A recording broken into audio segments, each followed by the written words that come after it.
인사할까요? 행복한 사람이 행복한 세상을 만듭니다. 인사하겠습니다. 행복한 사람이 행복한 세상을 만듭니다. 우리 중층에 계신 분들 인사 잘 안 하는 것 같아요. 한 번 더 시작. 행복한 사람이 행복한 세상을 만듭니다. 시작. 행복한 사람이 행복한 세상을 만듭니다. 오늘 행복한 베들레헴 교회 오늘 3부 예배 놓으신 사랑하는 성도님들에게 하나님의 은혜와 축복이 함께 하시기를 주님 축복합니다. 여러분, 얼마 전에 뉴스에서 결혼 조건 중에 하나가 정치 성향이 다르면 결혼할 수 없다. 나는 진보인데 너무 사랑하는 사람이 꼴통 보수면 결혼 못한다는 거예요. 여러분, 이 사회가 굉장히 갈등이 깊습니다. 정치 성향이 다르면 결혼할 수 없다고 응답한 사람이 58%, 정치 성향이 다르면 친구가 될 수도 없고 지인이 될 수가 없다고 생각하는 사람이 33%입니다. 저와 여러분들은 갈등 사회를 살고 있습니다. 제가 제주도 곶자왈이라는 곳에 한상의 숲이라는 곳을 방문한 적이 있었는데, 칡넝쿨은 오른쪽으로 감아 올라가고 등나무는 왼쪽으로 감아 올라가는 나무가 있더라고요. 사진 한번 보여주세요. 근데 여러분, 두 번째 사진 보면 오른쪽이 칡나무고 또 왼쪽이 등나무인데, 갈등이라는 단어가 여기서 왔다고 합니다. 칡넝쿨을 뜻하는 갈자와 등나무를 뜻하는 등이 합쳐져서 이루어진 단어가 갈등인데, 여러분, 칡과 등나무가 한 나무를 감고 올라가는 거예요. 하나는 오른쪽으로 하나는 왼쪽으로 겹쳐서 얽히고 설키면 풀지 못하는 상태가 되어집니다. 세 번째 그림, 이렇게 되어지면 안 풀린다는 거예요. 이게 바로 갈등입니다. 갈등이 깊어졌다는 것을 이것을 보고 이야기합니다. 여러분, 우리의 모든 삶의 현장에는 갈등이 있습니다. 직장 생활에만 갈등이 있습니까? 여가 생활, 노는데도 갈등이 있어요. 다음 달이면 추석이 있는데 추석 때 일가 친척들 모여서 뭐 많이 합니까? 고수도 많이 하잖아요. 여러분, 고수도 벌써 이야기하니까 타짜들은 눈이 지금 반짝반짝 거리기 시작하는데, 이런 고수도 할 때 선을 어떻게 잡아요? 모르시는 분들은 거룩한 분이고 성령 충만하신 분들이고, 여러분, 선 잡을 때 주소야대로 잡습니까? 밤일 낮장으로 잡습니까? 충청도는 주소야대, 전라도는 밤일 낮장이에요.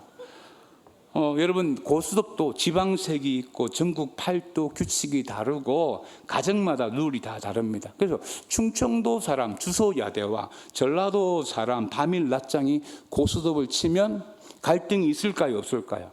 갈등이 너무너무 많죠. 규칙이 다 다르니까. 그래서 놓은 베스트셀러가 있는데 바로 고수톱 백가라는 책이 나와 있어요. 이 책 교보문고에 팔아요. 여러분, 이 책이 왜 나왔을까? 이 생각을 해봐야 돼요. 고수톱 치면서 갈등이 많은 것까지는 좋은데 이 갈등 때문에 사람이 죽는 일이 발생한다는 겁니다. 여러 사건이 있었어요. 몇 가지만 이야기한다 그러면 2015년도에 상주에서 83세 할머니가 고수톱 치다가 이 갈등이 생겨요. 마음의 상처를 받은 거예요. 그래서 사이다에 농약을 담궈서 자기 친구 2명은 죽고 3명은 중태에 빠졌습니다. 이들은 70년 동안 한 동네에 살았고 60년 친구였고 30년 동안 고수톱 10원짜리를 쳤는데 그 갈등 때문에 사이다에 농약을 넣어서 사람을 죽였대도요. 2016년도에는 청송에서 비슷한 사건이 있었습니다. 이번에는 소주에 농약을 넣어서 사람을 살해했는데 이때도 100원짜리 고스톱 사건이었습니다. 이게 농촌에 있는 경로당에만 일어난 일인 줄 아십니까? 천당 밑에 분당이라고 2020년도에 분당에서 60대 남성이 자기와 함께 고스톱 쳤던 70대 여성 2명을 살해했어요. 그래도 100원이었습니다. 큰 도박은 아니지만 어떻게 보면 하투 놀이라고 할 수 있지만 이런 놀이 가운데 왜 살인이 일어났습니까? 갈등 때문이었습니다. 여러분, 갈등이 세상에만 있는 줄 아십니까? 교회는 어떻습니까? 여러분, 성경책을 한번 갈등의 관점에서 한번 읽어보십시오. 창세기부터 요한계시록까지 다 갈등이에요. 믿음의 사람 아브라함이 그의 조카 롯의 관계에서 재산 문제 때문에 갈등이 있었습니다. 예수님이 친구라고 불렀던 나사로에게 누이가 2명이 있었는데 마르다가 마리아, 그 두 사람에게도 갈등이 있었어요. 하루에 3,000명씩 전도되어지는 예루살렘 교회를 목회했던 베드로가 목회했던 교회 현장에서도 갈등이 있을 때도요, 교회 안에 히브리파 가부, 헬라파 가부가 구제 문제 때문에 갈등이 있었고, 이방인들에게 할례를 해야 되냐 말아야 되냐 이런 문제 때문에 신학적 갈등도 있었습니다. 신약 성경에서 보면 바나바라는 사람을 평가할 때 어떻게 평가하냐 하면 사도행전 11장 24절에 보면 바나바는 착한 사람이요 성령과 믿음이 어떻게 해요? 충만한 사람이라고 했는데, 이 착한 바나바가 성경을 13권이나 기록했던 사도 바울과 갈등이 있었습니다. 마가 유학 문제 때문에 갈등이 있었는데, 어느 정도 갈등을 했느냐 하면 사도행전 15장 39절에 보면 서로 심히 다투어 피차 갈랐으니 바나바는 마가를 데리고 배 타고 구보로로 가고, 바울은 신라를 택한 후에 형제들에게 주의 은혜의 부탁함을 받고 떠났다고 했습니다. 착하고 성령 충만했던 초대교회 지도자들이 갈등 때문에 나누어졌다라는 거예요. 여러분, 교회 안에 성경 안에도 갈등은 있었다는 겁니다. 목회학적으로 보면 교인들이 한 300명 정도 되어지는 교회는 담임 목사가 조금만 감각이 있으면 갈등을 미리 예방할 수 있어요. 갈등이 일어날 문제를 먼저 예방하고 뭐 상담을 하든지 밥을 먹든지 이렇게 하면 돼요. 근데 교인이 500명, 1000명을 넘어가면 교회 공동체 안에서 어떤 갈등이 어떻게 일어나는지 목사가 모를 때가 많습니다. 보고를 받아도 항상 시간이 꽤 지나고 난 다음에 보고를 받고요. 그 보고에도 굴절이 있고요. 그 보고를 받을 때 상처받을 교인들은 다 상처를 받았고, 또 교회를 떠나기로 마음먹은 교인들은 교회를 떠납니다. 그래서 교회가 커질수록 교회 안에 갈등을 관리 잘하는 성도들이 없으면 교회는 행복한 공동체가 될 수가 없습니다. 교회 안에 갈등이 없으면 얼마나 좋겠습니까? 그러나 우리가 사역을 해보거나 또 셀 모임 안에 서로 교제를 하다 보면 그 사람의 성품이 나타나요. 그 성품 때문에 또 말투나 이런 행동 때문에 갈등과 충돌이 생기기도 합니다. 여러분, 유대인과 이탈리아 사람들은 갈등이 그렇게 많지 않대요. 유대인들은 아예 무언가 관계를 맺을 때, 사업을 할 때도 헤어질 것까지 딱 계약서에 씁니다. 그래서 갈등을 최소화한다고 합니다. 그럼 이탈리아 사람들은 왜 갈등이 없느냐? 이탈리아 사람들은 인간관계에서 배신을 하거나 의리를 지키지 아니하면 밤에 마피아를 보내서 죽여버린답니다. 그래서 이탈리아 사람들은 웬만하면 배신하지 않는데요.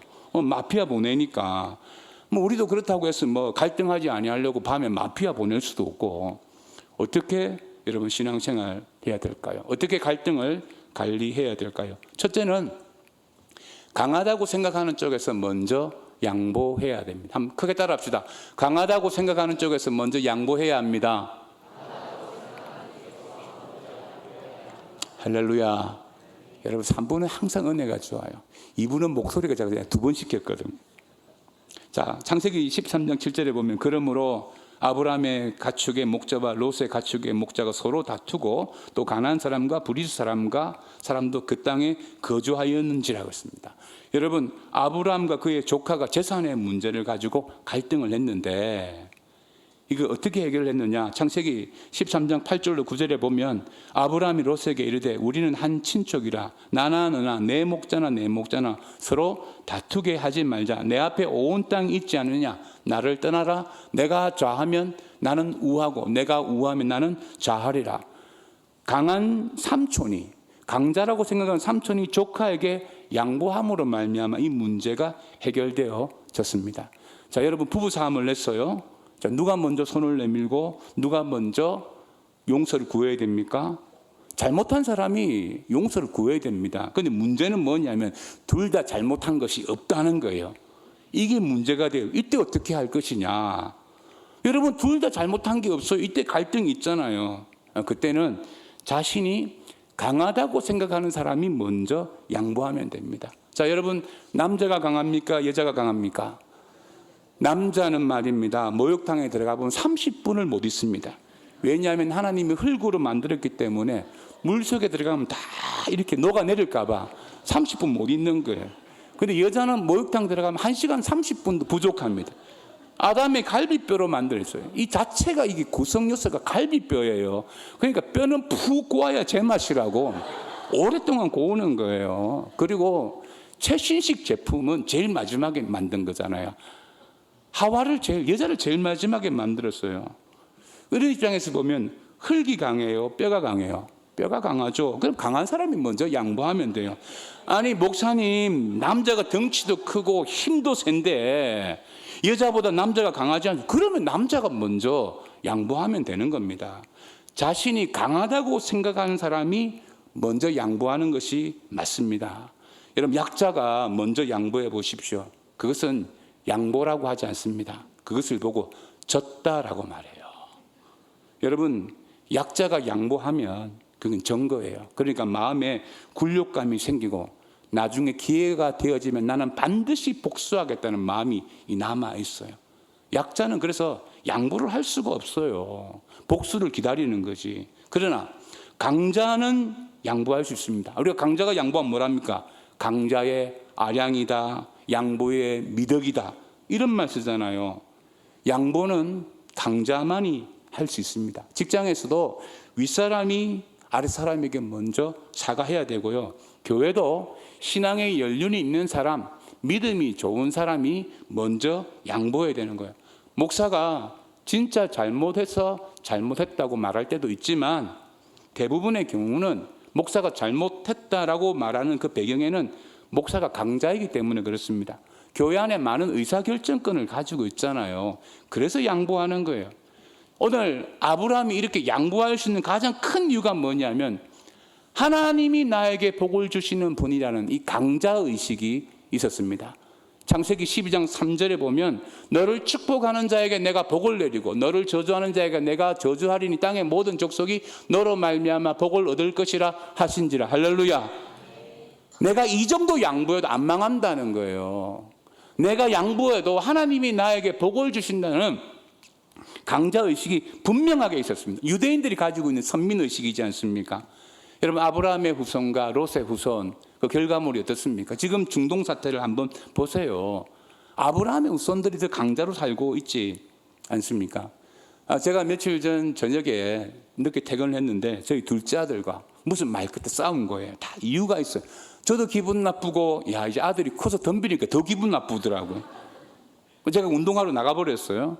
그리고 새벽 기도 가려고 눈을 떠보니까 스마트폰에 카톡이 긴 문장으로 왔어요. 저희 아들이 며칠 동안 여러 일이 겹쳐서 너무 예민해갖고 아빠에게 말 실수를 했습니다. 죄송합니다. 기타 등등.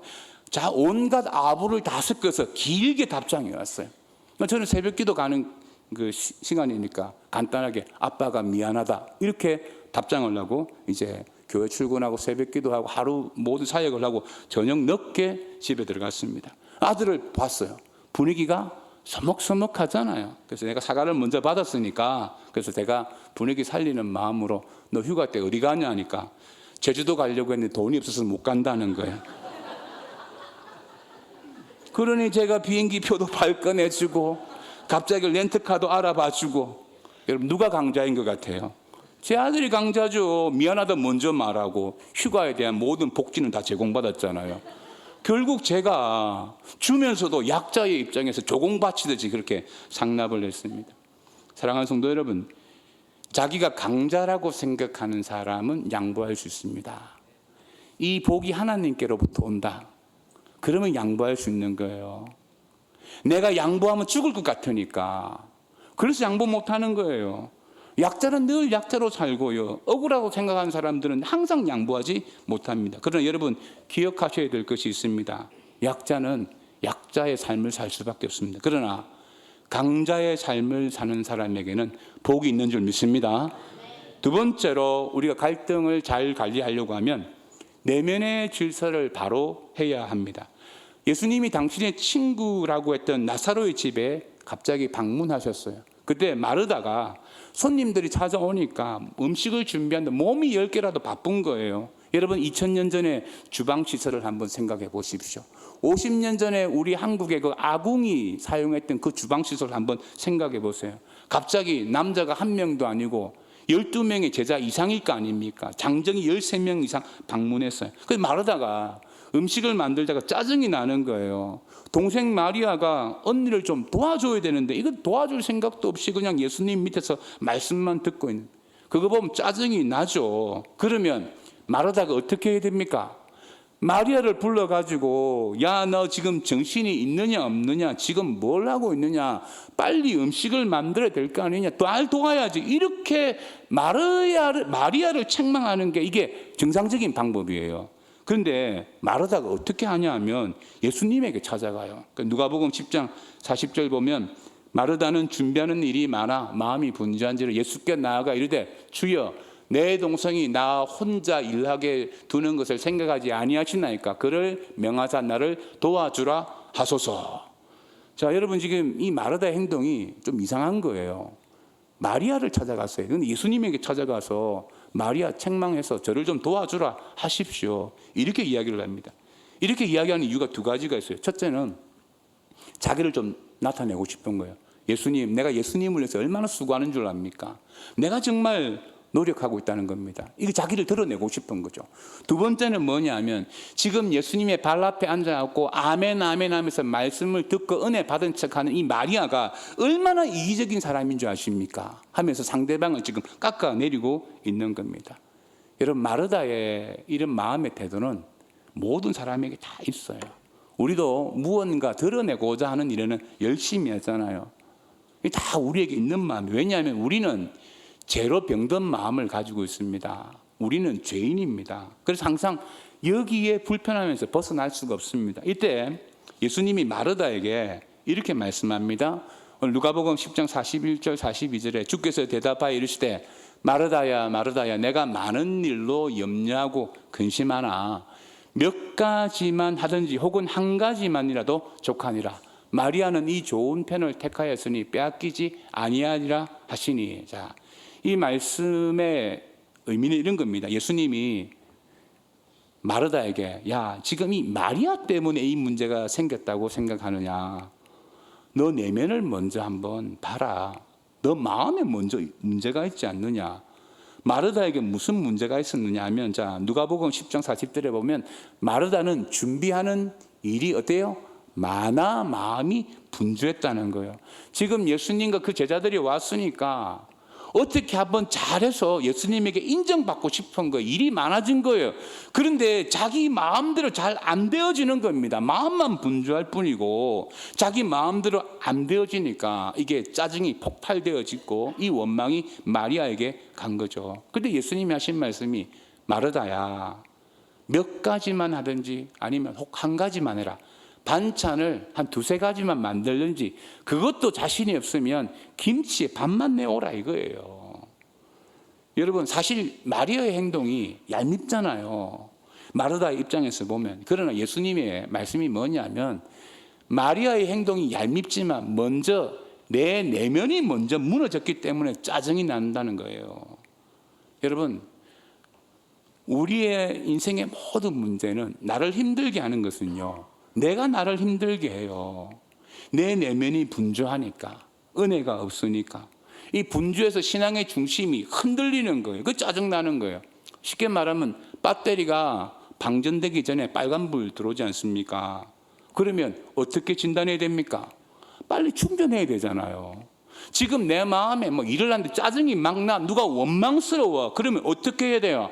야, 나에게 지금 충전이 좀 필요하구나, 은혜가 필요하구나, 말씀이 필요하구나, 내 내면에 뭐 문제가 있구나. 여기서부터 출발을 해야 되는데 여기서 출발하지 않고 외부에서 출발하니까 더 큰 문제가 되어지는 겁니다. 제가 안식주 때 대구 목자교회라는 곳에 방문을 했는데 박기준 목사님이 심어와서, 이분이 한 20년 전에 부임하셔서 교인이 20명이었는데 교회가 갈등이 너무 많아서 목회가 안 된다는 거예요. 아무리 열심히 해도 막 이 기존 교인들의 갈등을 감당하지 못해. 목사님이 대안을 낸 게 뭐냐면 우리 모여서 1,000번 예배를 한번 드려보자는 거예요. 일주일에 모든 수요 예배, 새벽기도, 수요예배, 금요기도, 주일 대예배, 오예배 다 하면 10번이니까 이렇게 100주를 한번 예배 드려보자는 거예요.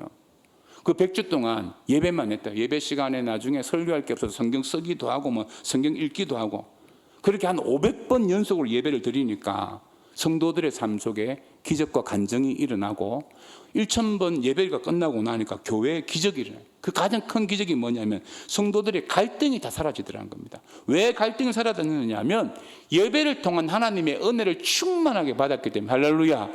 이 교회가 요번에도 가보니까 4차 1000번제를 하고 있더라고요.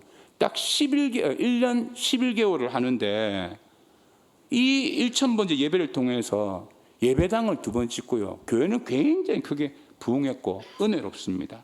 여러분, 결국 내 내면의 질서에 은혜가 있으면요, 갈등이 안 됩니다. 그렇게 예민하지도 않고요. 내가 예민하다, 내가 까칠하다, 이게 뭐냐면 다른 말로 하면 내가 은혜가 지금 부족하다는 것입니다. 예수님이 지금 마르다에게 반면 교사하고 있지 않습니까? 오늘 누가복음 10장 42절에 이렇게 말씀하시잖아요. 몇 가지만 하든지 혹 한 가지만이라도 족하니라. 마리아는 이 좋은 편을 택하였나니 빼앗기지 아니하니라 하시니. 이 말씀이 뭐냐? 분주해서 내면이 분주해가지고 내면이 다 무너지는 것보다 말씀을 통해서 은혜 받는 것이 낫다, 이 말씀하시는 겁니다. 우리 교회가 지금 수련회, 성경학교, 교구별, 아우리치 여러 가지 사역을 하고 있는데 이 사역을 하다가 내면이 무너져서 시험 드시는 분들의 공통점이 있어요. 일은 열심히 했는데 뭘 안 하시냐면, 그분의 공통점이 뭐냐면 프로그램 준비한다고 예배 시간이 자꾸 밖에 있대도 예배를 드려야 되는데, 집회에 참석해야 되는데 프로그램 다음 준비하고 간식 사러 가고 혼자 일은 열심히 땀범벅이 되어지거든요. 나중에 내면이 다 무너지고 시험 들을 때도요. 왠지 아십니까? 은혜가 무너져서 그래요. 그러니 차라리 프로그램 준비는 잘 못해도 예배를 통해서 은혜를 먼저 받아라. 이게 예수님의 말씀입니다. 어제 제가 노예 임직식에 있어서 순서를 맡아 참석을 했는데, 임직식 5분 하는데 순서가 너무 긴 거예요. 이 목사님이, 노예 목사님들 다 부른 거예요. 그런데 목사님이 준비하시면서 임직자 공포할 때도 실수하고, 안수 집사님은 공포 안 하고 그냥 지나가고, 감사패 노회장이 줘야 되는 자기가 줘버리고, 또 노회장이 나와서 읽고, 성도들이 나와서 특송을 하는데 중간에 MR이 끊어진 거예요. 그러면 다시 시작하지도 못하고 뭐 이렇게 있다가 다시 또 들어가 버리기도 하고, 장로님 광고도 실수하고. 보고 있는 이 목사님들이 조마조마한 거 자꾸 실수를 하니까 성부와 성자와 성령의 이름 공포를 해야 돼. 공포 안 하고 막 이렇게 기도하시고 막 이렇게. 근데 제가 보면 느낀 게 뭐냐면, 목사님이 실수할 때마다 교인들이 굉장히 즐거워하더라고요. 웃고 박수치고. 거기 앉아있는 목사들만 심각하지 교인들은 아무도 안 심각해요. 제가 밥을 먹어서 보니까 참 아무도 심각한 사람이 없어요. 안수 집사님은 공포도 제대로 안 했어요. 평생에 한 번 있는 건데 얼마나 마음 상해. 근데 아무 문제가 없어요. 웃으면서 밥 먹고. 제가 은혜가 충만한 교회다, 이런 생각이 들었습니다. 제가 부목사 때 그 분당 우리 교회 이찬수 목사님이 제가 섬겼던 교회를 탐방을 오셔가지고 담임 목사님이 없어서 제가 안내를 했어요. 안내를 하다가 제가 목사님에게 생뚱맞게 목사님 참 감사합니다 했더니, 왜 감사하냐요? 저희 사무가 항상 목사님 설교를 듣고 은혜를 많이 받는데 은혜를 받을 때마다 저녁 반찬이 달라진다고요. 저녁 반찬이 달라진 날은 분당 우리 교회 설교를 들은 날이라고 제가 그래 이야기를 했습니다. 여러분, 내면에 은혜가 있으면 별로 문제가 안 됩니다. 베들레헴 교회 공동체에서 여러분 은혜가 안 되십니까? 심각하게 생각하셔야 돼요. 지금 한국 교회 유명한 목사님의 설교를 언제 어디서나 들을 수 있는 그런 사회에 우리가 살고 있습니다. 그러면 정말 유명하신 목사님 설교라도 듣고 그 내면에 은혜를 채우십시오. 할렐루야. 아멘. 제가 분당 우리 교회 추천합니다. 그 목사님 설교 듣고 은혜를 많이 받으세요. 근데 신방은 저에게 요청하면 안 돼요. 분명한 것은 내면의 질서가 무너지면, 은혜가 없으면 갈등이 관리가 안 되어진다는 것을 아셔야 돼요. 외부의 문제가 아니에요. 내면에서 출발한다는 거예요. 그리고 마지막 3번째로 함께하는 인간관계 훈련을 받아야 됩니다. 여러분, 바울과 바나바가 심히 다투었다 했는데 사도행전 15장 39절에 심히 다투어 피차 갈라선이라고 말했습니다. 여러분, 바울이 처음 예수를 믿었지만 이 급한 성격이 해결되어지지 않았습니다. 많이 부족했어요. 바울이 아라비아 강야에서 3년의 시간을 보내서 요즘 말로 하면 3년 동안 신학을 공부하고 예루살렘 교회에 올랐는데 그때 담임 목사가 베드로 목사님인데 베드로 목사님이 목회가 틀렸다고 막 바울이 이렇게 공격을 한 거예요. 우리 교회를 이야기하면 이번에 8월 달에 MDB 졸업하신 장두수 전사님이 담임 목사 보고 목회 잘못됐다고 야단치는 거하고 똑같습니다. 바울이 그런 사람이어서 목회 초기에 교회 안에서 굉장히 많은 충돌을 일으켰습니다. 그 이유가 간단해요. 그는 사역도 잘하고 일도 잘했지만 뭘 못했냐면 함께하는 걸 잘 못했어요. 급한 성격 때문에. 요즘 핵가족 시대 아닙니까? 핵가족에 여러분 장점이 있죠. 자녀 한두 명의 사랑을 집중할 수 있고 그 자녀들이 사랑을 독차지하는 그런 장점이 있습니다. 이 단점이 뭔지 아세요? 인간관계를 잘 못해요. 여러분 우리가 어릴 적에 대가족에서 태어나신 분들은 그냥 인간관계 훈련 그냥 받았잖아요. 눈치 그냥 배우지 않습니까? 저희 자녀들 지금 수련회 성경학교 성교 이런 데 가서 왕따 당하는 일들이 한 번씩 일어나요. 왜 왕따 당하는 줄 아십니까? 왕따 시키는 애들은 나쁜 애들이에요. 근데 왜 왕따가 일어나냐 그러면 나의 이기적인 행동 때문에 왕따를 당할 수 있어요. 그러면 뭘 배워야 되냐면 야, 내가 이런 행동을 하지 말아야 된다는 것을 배우는 것을 공동체에서 배우는 거예요. 핵가족에서 못 배워요. 엄마 아빠 앞에서는 못 배워요. 관계를 통해서만 배울 수 있습니다. 자녀를 3명, 4명 출산한 이 가정을 보면 뭐 부모님까지 엄마 아빠 5명, 6명 있잖아요. 저희 교회도 몇 가정이 있거든요. 그 가정은 삶의 제자 훈련을 그냥 돼요. 싸우고 울고 하이했다가 다시 욕하고 싸우고 막 그러면서 그냥 인간관계 훈련 다 받는 거죠. 사람은 관계를 통해서 만들어집니다. 지도자가 만들어진 가정 가운데 관계가 있습니다. 여야 지도자들 한번 보십시오. 정치적으로 충돌이 있지만 인간관계 나쁜 지도자들은 별로 없어요. 교회 안에서 성도와의 관계없이 그냥 신앙생활 하시는 분들이 있거든요. 여러분 그분의 신앙을 검증하기는 어렵습니다. 왜냐하면 씨앗은 땅 속에 들어가야지만 30배, 60배, 100배의 열매를 맺어요. 우리의 신앙의 성숙이라는 것은 인간관계 속에 들어가야지만 그 관계 속에서 30배, 60배, 100배의 열매를 맺는 거예요. 사도 바울이 빌립보 교회 교인들에게 편지를 보낼 때 그가 감옥에 있었습니다. 곧 있으면 순교할 시간들이 다가오고 있었어요. 그런데 그가 편지를 보낼 때 이렇게 보냈어요. 빌립보서 1장 27절에 보면 오직 너희는 그리스도의 복음에 합당하게 생활하라. 이는 내가 너희에게 가보나 떠나 있으나 너희가 한 마음으로 서서 한 뜻으로 복음의 신앙을 위하여 협력하는 것과 했습니다. 뭡니까? 복음에 합당하게 생활하는 게 뭐냐면 한 마음과 한 뜻으로 협력하는 것입니다. 그리고 빌립보서 2장 2절에 보면 마음을 같이하여 같은 사랑을 가지고 뜻을 합하며 한 마음을 품어 빌립보서 2장 5절에 너희 안에 이 마음을 품어라 곧 그리스도 예수의 마음이니 예수의 마음이 뭐냐면 한 마음 품는 거예요. 교회 안에서 한 마음 품는 것이 예수의 마음이라고 이렇게 편지 보낸 이유와 목적이 뭐냐면 그게 빌립보서 4장 2절에 나오는데 이렇게 나와요. 내가 유오디아를 권하고 순두계에게 권하노니 주 안에서 같은 마음을 품으라는 거예요. 두 사람의 이름을 딱 지적해서 너희 둘이 같은 마음 품으라는 거예요. 그 교회 공동체 안에서. 왜 이런 일이 있었냐면 빌립보 교회 같은 경우 이 유오디아가 순두계 이 권사님이 요즘 말로 하면 사도 바울의 목회를 도와가지고 교회가 잘 성장했는데 어느 날 이 유오디아와 순두계 이 권사님 둘이가 무언가 싸운 거예요. 싸워서 갈등이 돼서 한 마음을 못 품는 거예요. 그러니까 교회가 두 마음이 되어지니까 계속 어려움이 주어지는 겁니다. 그러니 사도 바울이 빌립보 감옥에서 이제 곧 죽을 사람인데 그 교회 편지해가지고 뭐라 말하냐면 너희들 한 마음 품어야 된다. 두 명을 딱 지적해서 이야기하잖아요. 제가 농촌교회 부임하면서 제자훈련반을 이제 남성팀을 하나 맡았는데 제자훈련이 잘 안 되는 거예요. 분위기가 딱 이게 느껴지거든요. 하다 보면. 근데 보니까 제가 원인을 추적해보면 교회 안에 오랜 갈등이 있었습니다. 들어보니까 이게 신앙의 갈등도 아니에요.